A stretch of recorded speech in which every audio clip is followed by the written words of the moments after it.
Good morning.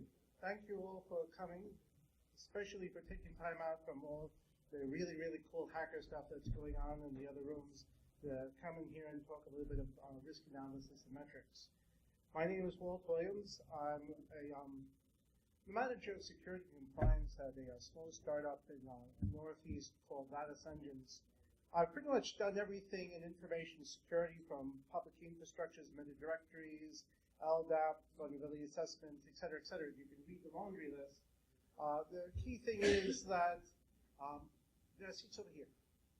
I've been doing risk analysis for about 6-7 years now, using various methodologies, and I was very excited a few years ago to learn of some systematic attempts to put some metrics behind risk analytics, and I've discovered that nobody has ever shared the formulas. They've shared the ideas, they've shared the methodologies, but the actual formulas to produce the analysis, oh, that's proprietary. That's nice. And then Dr. Lloyd stood up in front of a crowd of BSides attendees back this past February or March at the RSA BSides conference and gave a great talk on risk analytics, with the idea that, we could derive some metrics by just using some numbers that we have in front of us.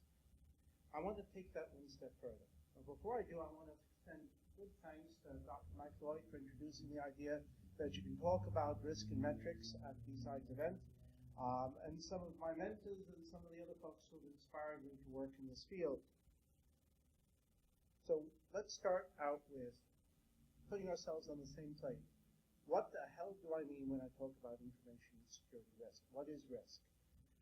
Information security risk is a subset of business risk. It is not the cogs that drive the machine. It is something that works within the machine that is already working. It should help business people make business decisions, not help security people say to the business, no, you can't do that. There are many different definitions for risk. This is the classic one. Risk is the probability of event times the impact of the same event. I'm sorry to say, but this is garbage. This allows you to classify spam, a high probability but negligible impact event, having exactly the same risk as a bomb going off in the lobby of your building. An extremely low probability but high impact event. When it comes to formulas used to analyze, is this more important than that? Do we expend the same amount of money to protect against this than that? This is garbage. This does not help you make an intelligent decision. And yes, this is the metric our government uses to do risk analytics. This is from NIST. So what is risk and how can we measure it? I took a look at the ISO 27005 definition. A lot of people talk about ISO compliance 27001, 27002. ISO's got a great standard in 27005 that has been extended, and it is designed to be flexible and extensible. But the idea is that a risk is the potential that given threat will have an impact on an asset or group of assets or an entire company, causing harm to the organization. I like that word, harm. It's the same thing as impact. That's a metric. That's something that we can tangibly measure.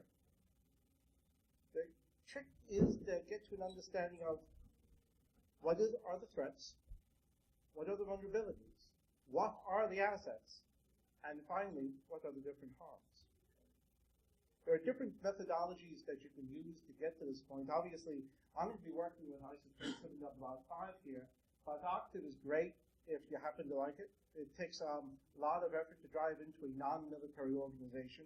Risk IT is great if you're using COPIT. If you're not using COPIT, it won't slide into your organization so well.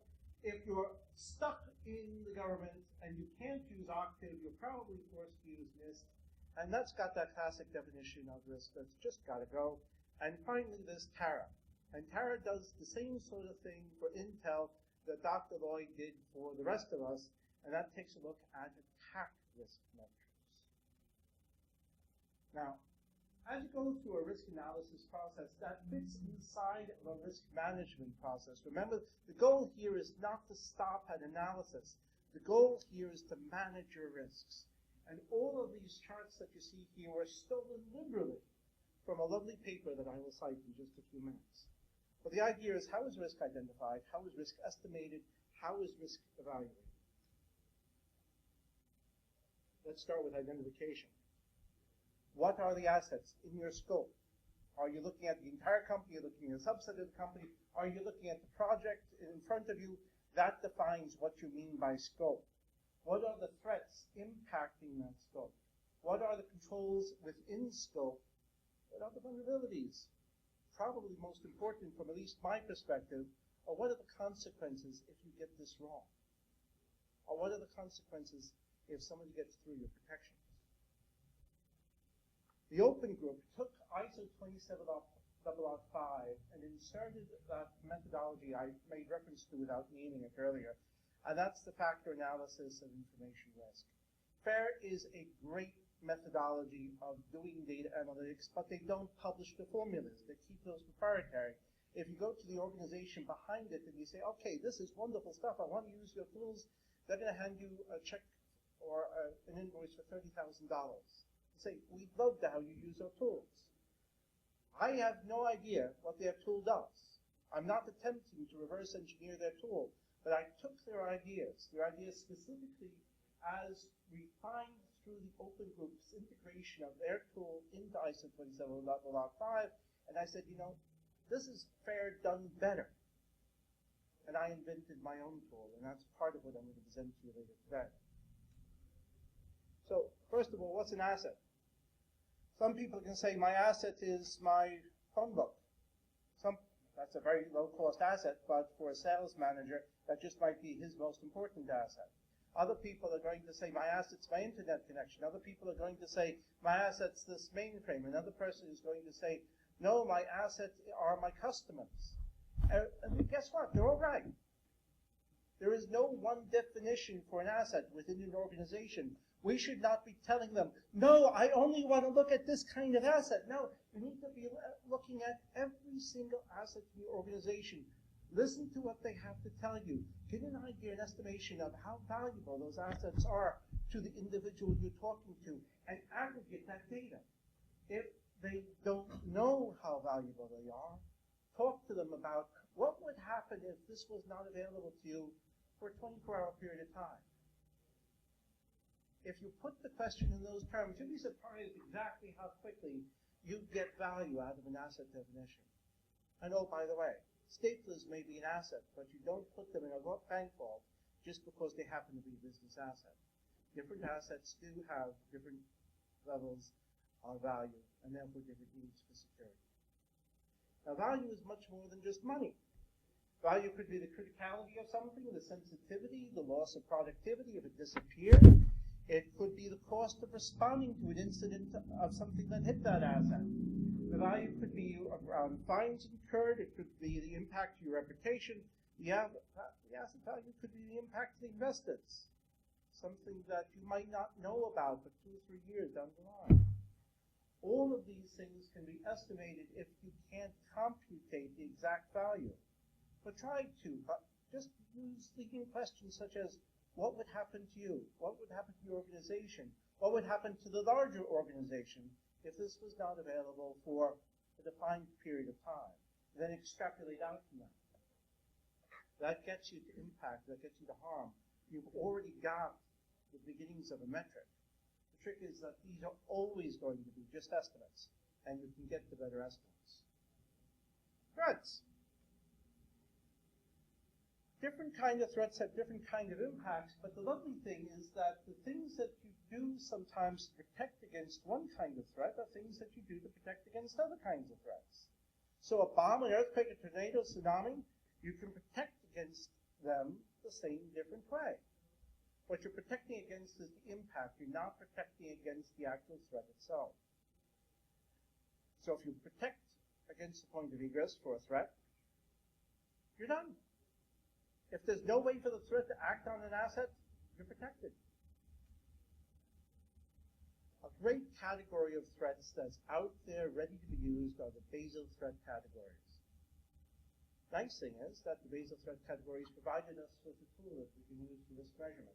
It's old, it's venerable, It's a risk spreadsheet, and the risk spreadsheet that I'm using is based upon this work. And by the way, I'm fully willing to distribute the tool that I've used. Just give me your contact data, and I'll be happy to get it here. But it's got some pretty reasonable categories: internal, external fraud, employee practices, fines, damage to physical assets, business disruption, execution, delivery process management. Excellent categories with a heck of a lot of details behind all of that. This is an eye chart. I don't expect you to read it. It's all within the spreadsheet, and it's all very well laid out. And obviously, some things are going to be more applicable to you than others, but you can add to this if there's something that you need that's a threat to your organization that's just not covered. These things are extensible. Controls. We all have them, I hope, and they can all be better, assuredly. You should know what your controls are. You should know why you have the controls you have. You should know how effective they are. We all know how to get to that point. That's why we're here. That's why we sit down and talk with each other. But in case you didn't know, how do you get this knowledge? You ask, you audit, you test. Simple, basic stuff. The control catalogs that I've used in the spreadsheet are based upon ISO 27002. It's not perfect. It is a starting point. You can use BITS if you prefer. You can use COVID if you prefer. You can use PCI if you prefer. They all cover the same basic elements. Vulnerability. This is a method through which a threat can act on an asset. Some people confuse vulnerability with risk. It's possible to have business risk without having any vulnerabilities.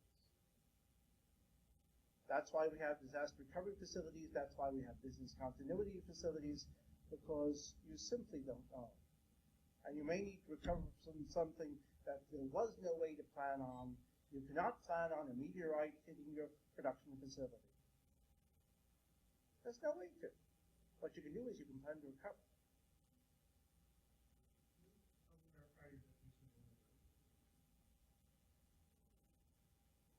Method through which a threat can act on an asset.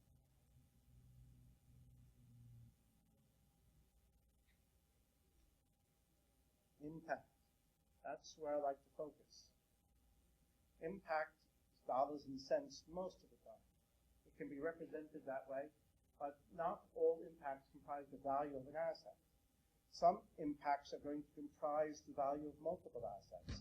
Don't be afraid to aggregate here as well.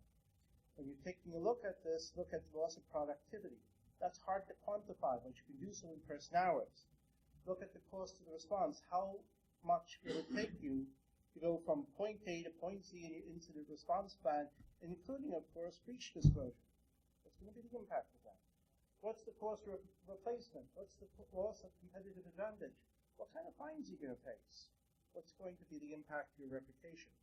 All of these things can be quantified. And if you don't know the hard numbers, use estimates. Put something in there.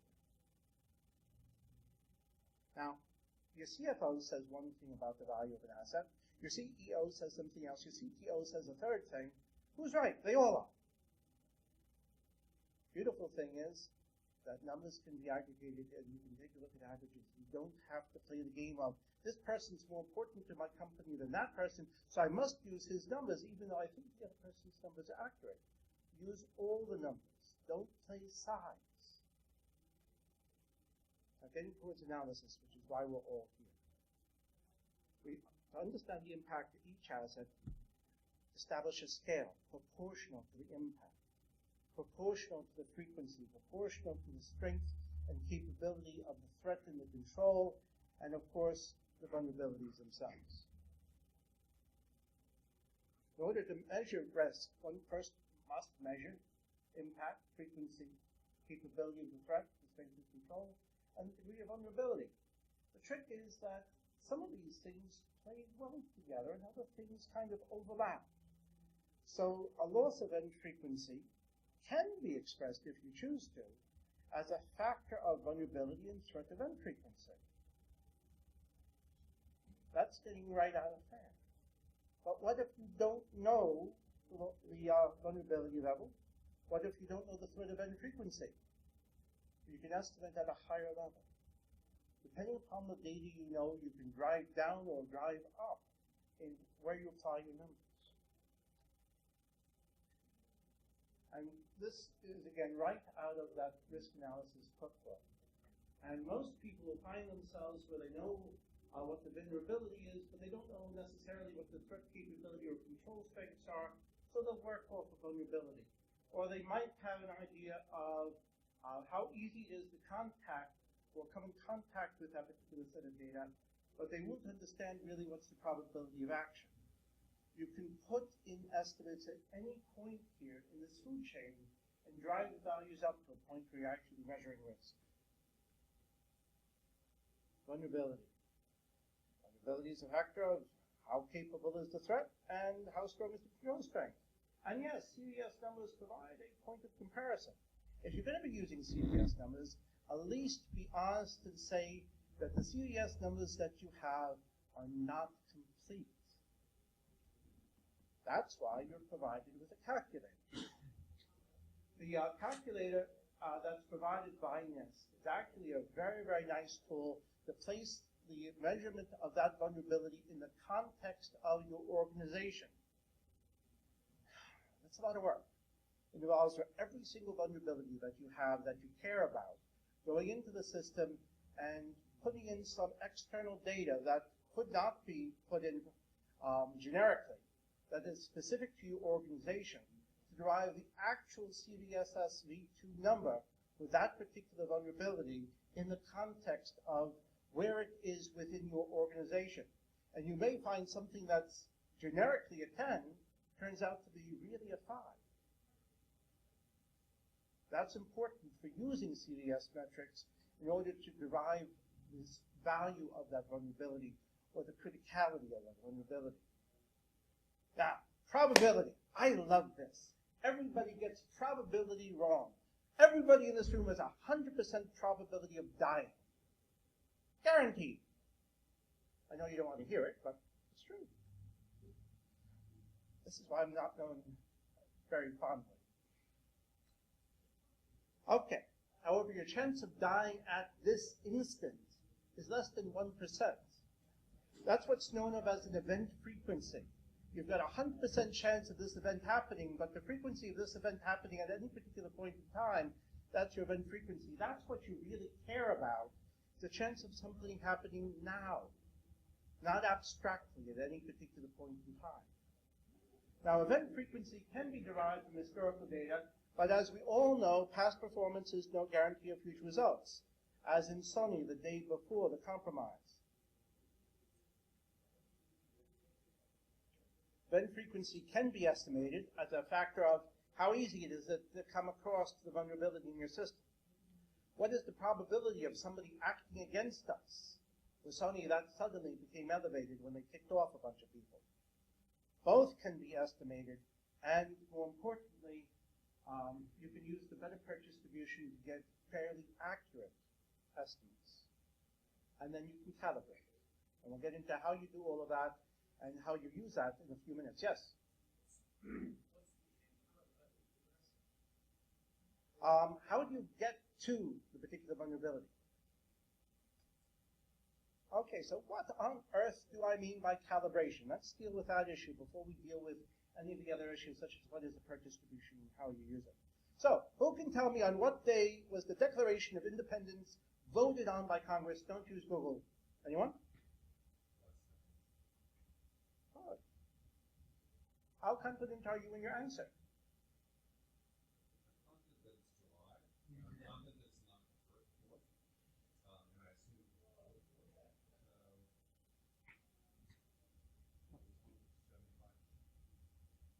$75%. 66%. I like that. Just so happens that it was ratified on July 2nd. You had it 100% right. But you notice he wasn't confident in what he knew, even though he knew it. Learning to understand to what degree you don't know what you think you know, or how confident are you in that knowledge, is what we mean by calibration. The best calibration comes from research, sitting down and reading your Poneman reports, your CSI reports, your Verizon reports, your data loss reports. getting a sense of how frequently these things happen will give you a sense of confidence in your numbers. And when we're working with a PERT distribution, the beautiful thing is that that confidence can be expressed numerically, and that confidence can be used to manipulate results so that they provide you with better results. The trick is, how do you do that? Now, PERT takes the idea that what you can do is establish a mean that is not your average, but is almost the same value, where you have an optimistic estimate and a pessimistic estimate, and you do a calculation to determine the likelihood. And what David Rose proposed you could do is, if you replaced value g here in this formula with some number greater than 0, less than some other number, you could use that to slide the PERT distribution one way or another based upon how confident you were. The closer you were to 4, the closer you were to, yeah, I know that. Obviously, you can slide it less than 4, you can slide it more than 4, but the idea is the more confident you are, the closer to 4 you want that number to be. Now, there are a number of tools out there that allow you to do this sort of analysis. There's some great commercial tools out there. Those software used to provide their one basic tool for free. It's now available for about $500. RiskAmp provides a great tool out there that's about $200, $300. And of course, there are the beautiful folks over at OpenPERT who provide you with a tool for free. The trouble is with the OpenPERT tool that it doesn't allow you to really play with it, as you'll see in just a few minutes. There is, of course, a tool that pretty much all of us have in our arsenal. It's called Excel. Or if you don't happen to have Excel, you might have OpenOffice with their equivalent of Excel. And PERT is just a formula. And you can write it. And yes, the spreadsheet that I have has got a PERT formula built into it. Not using any of this fancy stuff that we can use and play with and extrapolate information from if you want to have it. So deriving risk.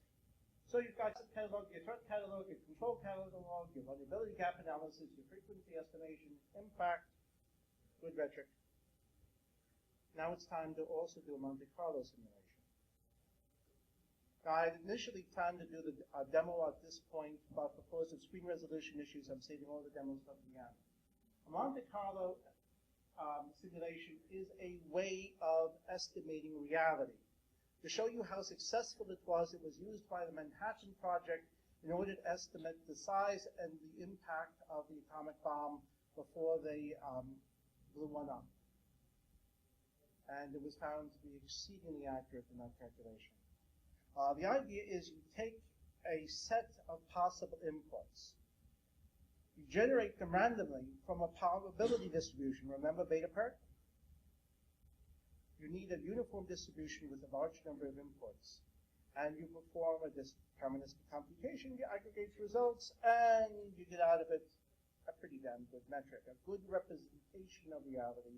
The idea is that risk analysis does not tell you what reality is. It allows you to model reality. And you can use those models to make realistic decisions that are a bit more meaningful to your business.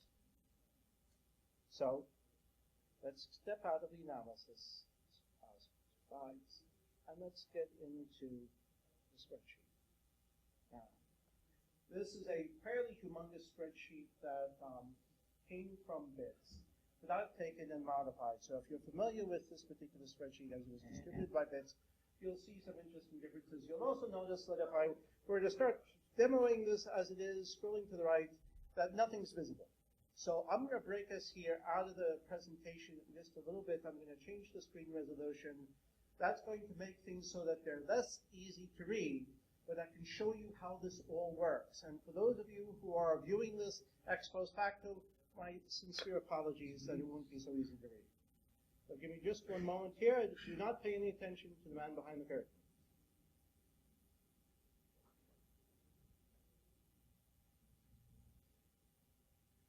Gee, things went blank. Oh no.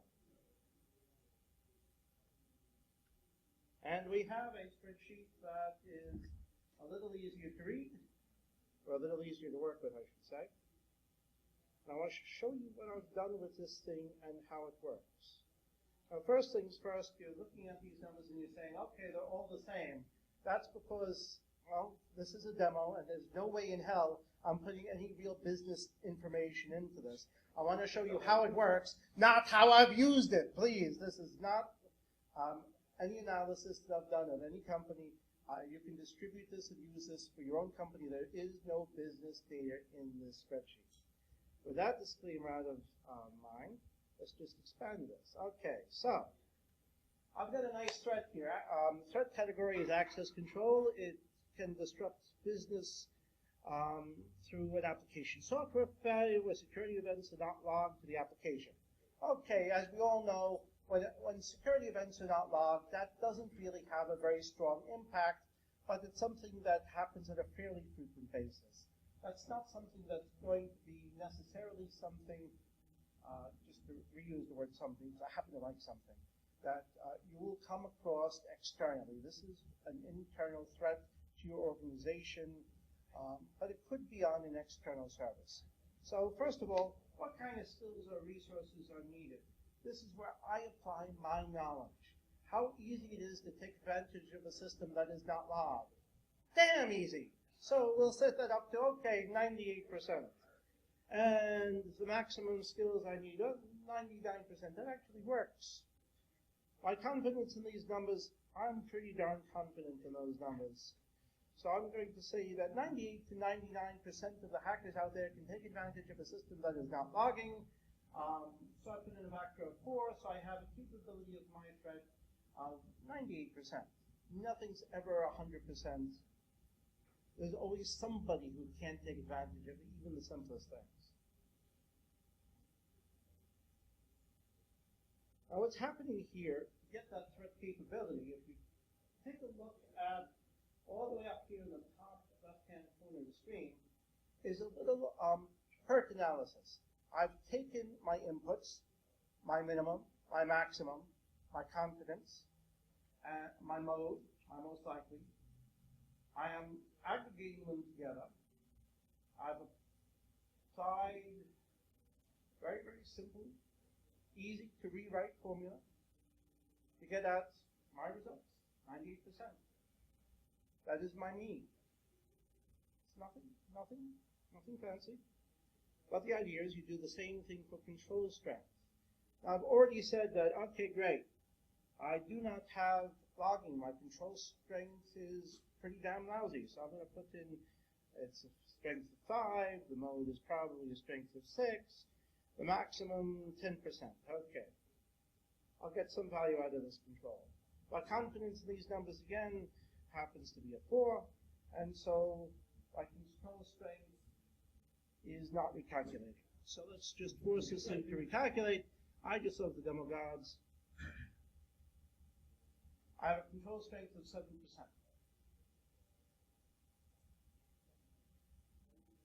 Perhaps this as well. Excuse me, the voice does not like all the talk.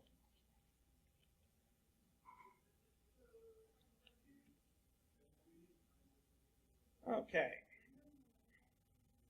Now, vulnerability, I have taken as a combination of my control strength and the ease of access to the particular issue. And so what I've done here is I've just rounded those two values up and compared them on a chart. Let me show you what the chart looks like. And this, by the way, is a variation on the chart that comes with the Basel tool.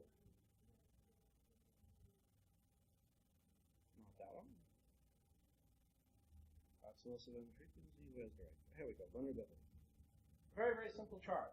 Chart that represents the higher the vulnerability and the easier it is to access the vulnerability, the greater the risk of that vulnerability having an impact on your organization. So as I compare the two values together, I come up with a number that represents the relationship between those two values. And that is what I am showing over here on my main spreadsheet. So this value here rounds up from that table and gives you that it is pretty damn significant that I have this vulnerability based upon the strength of my control and the ease of use. The trick is, how frequently are you going to come across this? Now, I should have one of these on my threat categories for both internal and external egress. So from an internal egress, I would say, I'm going to come across this 100% of the time. From an external point of egress, maybe not so much. So I should have two different categories here, one here for internal, one here for external, on exactly the same issue. And I will do exactly the same thing. I'll put in the minimum contact frequency, the most common, the maximum, my confidence, and come up with numbers based upon how easy it is to encounter this thing. I will also do the same with the probability of somebody acting against this. How likely is it that somebody would go after a system that has this? These are estimates. It's a model. I'm providing my expertise. But remember, I'm getting this all from my experience, and I'm calibrating. The idea is that when you're all done, you have an event frequency that takes a look at how easy it is to encounter something and what is the likelihood of them doing something. And taking those two numbers and again comparing them on a similar lookup chart, getting a number that represents to you what is the likelihood that somebody would do something against this and be able to do harm to my organization, which is different than how vulnerable I am.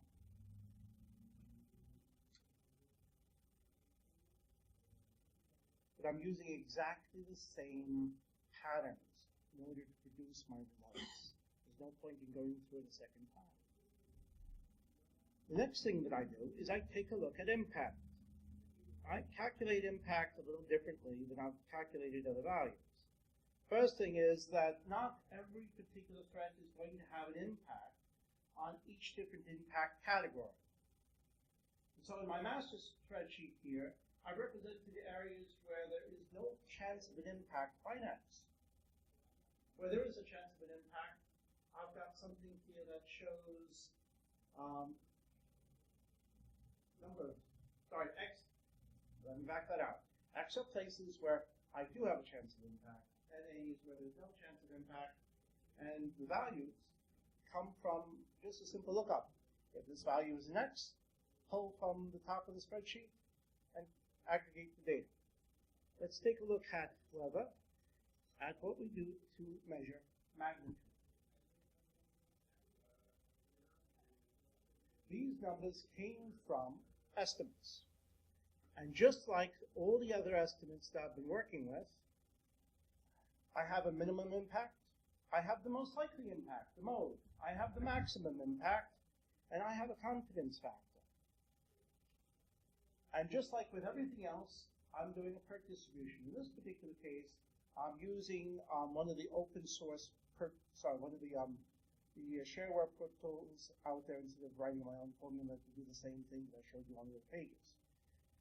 This, however, is an area where this number may not be good enough. So what I probably want to do here is, instead of using my own homegrown formula, I probably want to get in and do a Monte Carlo distribution. So let me show you what OpenPERT will do for you. There are two different PERT simulations in OpenPERT. And by the way, OpenPERT is free and available for you to download. It's an Excel plugin. I'm sorry it doesn't work with the OpenOffice version of Excel, at least not to my knowledge. But what it will do for you is a Monte Carlo simulation. And just like with my own PERT formula, it's going to ask me for a minimum. So I'm going to say my minimum there is 4,000. The most likely, 5,000. And the biggest possibility here is 6,000. Small numbers, but it will demonstrate. Now, how confident I am in those numbers. I'm actually pulling those numbers out of a hat here, so I'm not very confident at all. So I'll put in VL for very low. It builds out a new worksheet within your environment that shows you the results of the Monte Carlo simulation, where it took those estimates that you put in, uses the PERT formula to build out basically values that indicate the impact in money. And you can choose to go with the mean, or you can choose to go with the median, or if it's more valuable, you can go with the Monte Carlo simulation of the minimum or the maximum, the sum. But probably you want to go with either the median or the mean. These are not the numbers that you would have gotten if you had done a PERT distribution once. The idea is that you get more accurate representations of what the analysis is by doing it thousands of times or hundreds of times. In OpenPERT, it only does it about 15 times. There are other tools out there that you can use that will do this hundreds, if not thousands of times, to calculate out what is the likely mean or what is the likely median based upon the data that you provided. If you use these values as the values for your impact, you're having a more likely representation of what the impact is to your organization. And since impact is a bit more important to your CFO and your CEO than likelihood is, so they'll use likelihood as a means to say, I'm going to act on this or I'm not going to act on this. It's really a tiebreaker between, I have two risks with two different impacts. I'll obviously go for the one that's got the higher impact.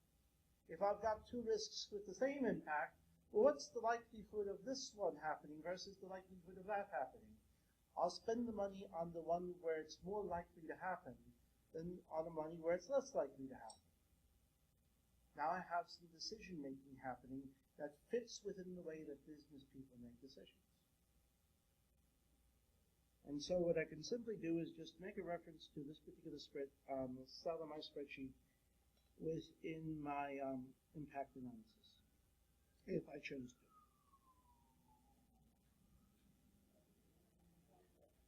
Or I can use my basic simple PERT distribution that I built myself or one of these other open tools. The idea is when these numbers are set, I'm going to pull in from here, I'm going to pull in from here, I'm going to pull in from the sum of the result of all of these calculations. I'm going to bring it back, and I put those numbers up here at the top of those columns. Let's just go to the right here a little bit.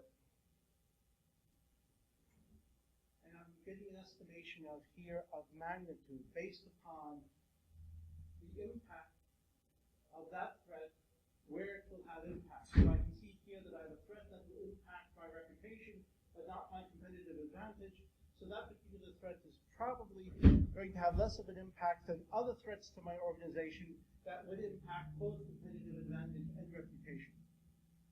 These are the numbers that I want to work with. These are the numbers I bring back to my business managers. I have good metrics that they can use.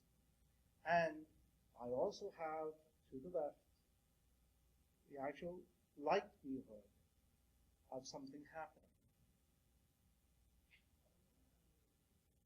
based upon your expertise and your analysis, which you can show them.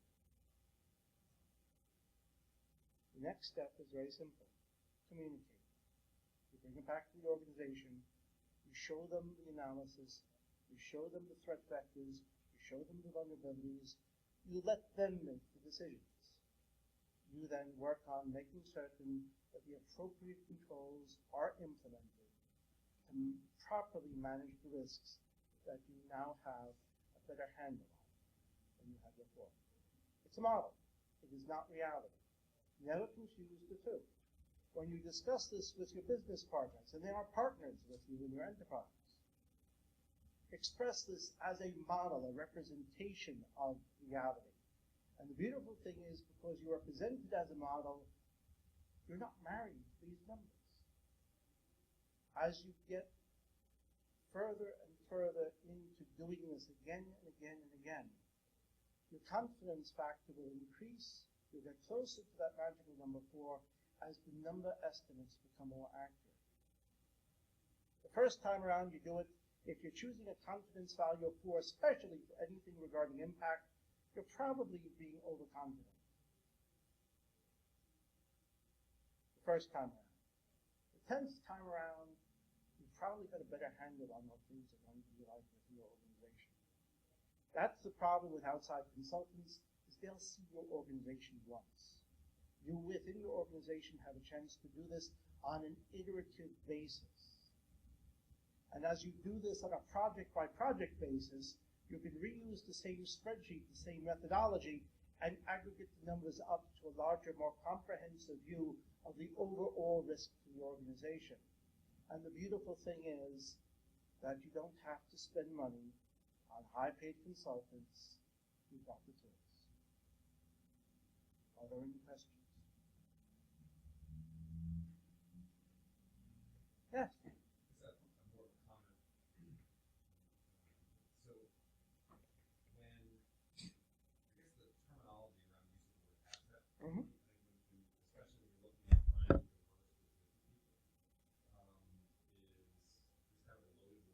Yes. So an asset is primarily sunk cost. The important thing from it is the cash flow that comes from it. Yes. Which then I think matches up better with business process analysis. And you can certainly approach it that way, but there are some things, because the asset value in an accounting view of the world depreciates over time, but the value of that asset to the business does not. Right. So you probably want to take a step backwards and say, okay, I want to look at those assets too. But probably more importantly, I want to look at the assets of the organization where the value does not depreciate over time. As an example, the value of the data within the organization rather than the value of the computers that store the data within the organization. If you can start to have a conversation with the individuals within the organization regarding the value of the data, not revolving the assets that store and hold the data, then you're going to have an asset that does not devalue over time, but rather the value of the asset may actually increase over time. That's going to be a more important discussion to have with the business, and you'll have a lot more credibility as a result of it. So don't be afraid to lead them on if they're telling you that their assets are your computer systems and just box you in there, because after all, information technology happens to computer systems. Turn the tables on them, start talking about the data within those systems. That's what they really care about. That's what you really care about. Work together with them to determine the value of those assets. A strangely valuable partner in asset valuation for your organization is the insurance people. If your organization has been well structured enough where you have cyber insurance or other insurance to cover information security breaches, you've got some very, very good asset valuation that's already been done. Leverage it. Make your CFO your friend, make your CTO your friend. They're more than happy to sit down and have that kind of conversation with you. But you really have to, well, I say yes, take all the information they give you for asset valuation. You want to drive the conversation a little bit because you don't want to get at assets that depreciate over time. You want to get to the valuation of assets that will grow in value over time. Those are the ones that have the real value to the organization. That's why I think that just looking at cash flow rather than asset period, because if you buy, if you've got $1 million machine, it doesn't matter. What matters is it makes $100,000 a week. Yep. And so if you're matching up to $100,000 rather than $1 million, you're more of a, it's more apples to apples. Absolutely. But both sets of assets are important, and both should be captured within here. The value of the widget-making machine. What's the impact to your organization if it's down for 30 days? Yeah, but again, that's going to knock $100,000 $1 million. Yep. Yes. So this still seems like a vulnerability-centric approach to determining impact. I mean, from incident response perspective, the likelihood of a vulnerability being exploited is 1. So it's not a discussion about what is the likelihood of something bad to happen. It is when something bad happens, what is going to be the impact. So then, to this gentleman's point, obviously you have to have that critical, to use the bad word, you have to have that critical assets list of what are the things that are going to be important to the business Yes. at that point. And then when something bad happens to those things, whether it's the widget machine or the data on the systems, what's going to be the impact to my CFO or to the operations folks. So the vulnerability perspective doesn't seem as meaningful to me. The vulnerability perspective is meaningful to you as you need to manage and mitigate the vulnerabilities. Different vulnerabilities will have different impacts to the same asset. So by calculating out what is the potential impact of a denial of service vulnerability versus the potential impact of a meteorite strike, they're going to have two very, very different results. Denial of service will have percentage of dollars over the period of time of the actual attack. Meteorite impact on your production data facility, that will have a different impact, which hopefully you have a business continuity plan in place to deal with. But you use that second impact to drive putting in place that business continuity impact. You have different things to put in place to deal with a denial of service attack based upon the asset valuation of that threat. It's two different areas, right? So you've got risk assessment from a vulnerability standpoint, and ultimately what this should help you probably do is drive where you want to spend and allocate dollars for additional mitigation. Whereas when you're talking incident response, that's you guys come up with a plan as to what the critical assets and what are those steps that need to be taken when it comes time to invoke that incident response plan. So I'm with you on where you're going, and I see what you're trying to communicate. I think they're two different. The way that I use this personally as a CISO is from the standpoint of budgeting, how I'm going to spend my dollars based on where I see my business. If you take a look at the spreadsheet right up here on the screen, you can see two very, very different dollar evaluations based upon threats to the organization. Both things may happen to you. So both may have an impact probability of 1, so you go back to your language. If they happen, one of them is going to have an impact of $30,000, one of them is going to have an impact of well over $1 million. Where am I going to spend my money in defending my organization is what this tells me. I'm going to spend my money on that $1 million impact, even if there's much more likelihood of that $30,000 impact happening. I may throw some money at preventing that $30,000 asset, but I'm not going to spend a lot because, after all, it's only $30,000. Well, it also tells you how much you should really spend. Exactly. That's the okay. I mean, you're not going to spend more than $30,000 to protect the Exactly. I'm going to spend a fraction of that $30,000 protected, or I'm going to spend. You're never going to spend more than what the optimal loss could be. Yeah. Except for the act of God scenario, the tsunami, the earthquake, the meteor. All of these scenarios have the same end result, right? So a system is compromised, adversary moves laterally, exfils your crown jewels, and now you're, even though the vulnerability itself may have been identified lower on the scale, the net result to the enterprise is the same. Nonsense. The net result to the enterprise will be very different if you have a data breach that exposes your email addresses versus a data breach that exposes that kiddie porn was in your environment, or a data breach that exposes the company's financials, or a data breach that exposes PII. But you're not looking far enough down the food chain. No, you need to, and that's why you break down impact into multiple categories, and you look at, can this particular vulnerability have an impact on all of these categories, or only an impact on the subset? You're assuming adversary is going to stop at phase 1 of that attack. No, I'm assuming that for this particular asset, the worst thing that can happen to me are those impact statements. I'm coming up with worst case scenarios. And it's myopic. The worst case scenario is not limited to that individual system or to that particular asset. So I do one of these for all my assets. I do one of these systematically for the entire organization for all assets. And that's the problem with this particular tool, and that's where a professional tool can be much more helpful to you, because if I'm filling out a spreadsheet like this for every single asset in my organization, that's a lot of work. Nobody said this was simple. Nobody said this took 10 minutes. To fill out one of these spreadsheets for the one asset, and I've only looked at one asset within my organization, it took me a month's worth of work to do it.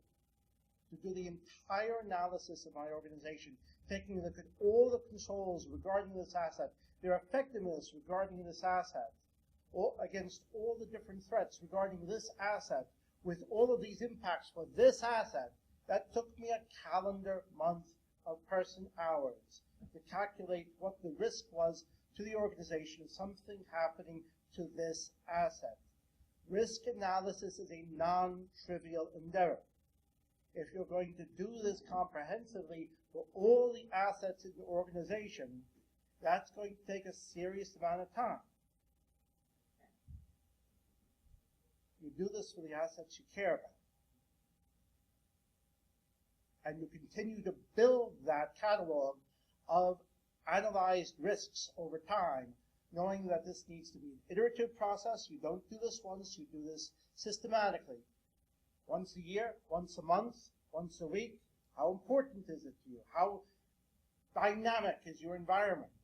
If your environment is one where the controls in your organization are changing on a quarterly basis, you need to go in and adjust these numbers on a quarterly basis.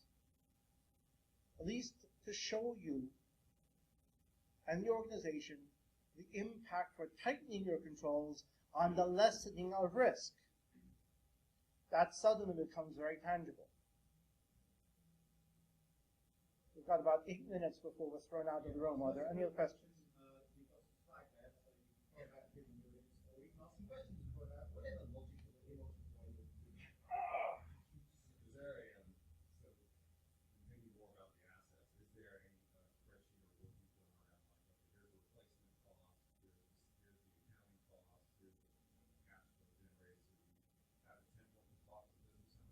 That would be the next step.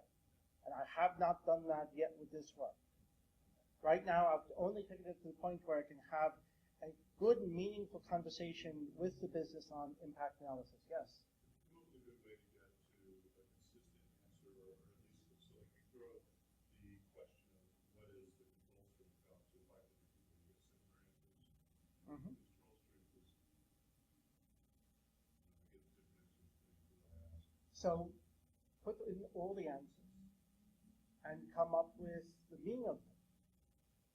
And then go forward with the aggregate expertise of your organization. Why choose amongst them? They all have their perspectives. They're all valuable. Leverage them all, work on the meaning of that, and go forward. Probably, I hesitate to say, but probably none of those numbers are calibrated. Probably none of them have thought through, how do I know how strong this control is? Have I done the testing? Have I done the analysis of it? Or have I just said, no, SSL is great, it's wonderful. It's an armored truck running through a bad neighborhood. Like hell it is. Yeah, usually the guy that put it in has the highest number and highest confidence. Yeah, and he's probably more full of it. The idea is if you put them all in, and if you don't show any favoritism, it becomes a more meaningful number. And as the expertise of your team builds, through incidents, you get a better sense of the confidence in those numbers. Alrighty, so, yes? Give an idea of the scope of this. How many lines are there? Oh, excellent question. Easy to answer. BITS gives you 622 different threats. It's actually half of that because they look at things from both an inside and an external perspective. One of the things... 622 different threats per asset. Yes, that's why it took a month. The beautiful thing is that you can look at them in categories. I put this into table view. Table view is one of the loveliest things about this version of Excel. So I can say, if I want to look at everything, if I only want to look at compliance issues, I can go through here, select compliance issues, scroll up to the top. Hang on a second as I do that, scroll up to the top. And I can now look at this particular category of threats in isolation from everything else. I can do the same with this kind of vulnerability. I can do the same with this kind of security control. So I have the ability to, once I've done the analysis, to dive deep into any one of these things. So I've got some swag here. Is there anybody in the room who even knows what an HTC 1S is? Yours! And I managed to miss the AV equipment. All right, we've got, this has got to be Honey Badger. Honey Badger! This, using my Karnak impression here, this is B-side San Francisco. You want it. You got it. Oh! That was close. Now that's all to this side of the room. Sorry, I've got one more for this side of the room. Who wants the unknown black sweatshirt or black t-shirt? Done! Sold! For the man who raised his hand. Thank you very much. Thank you, everybody, for coming. It has been a pleasure.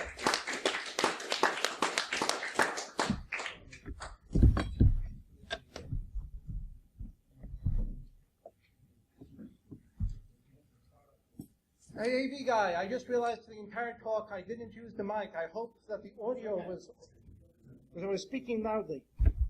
Good work, Walt. Thank you. Good question.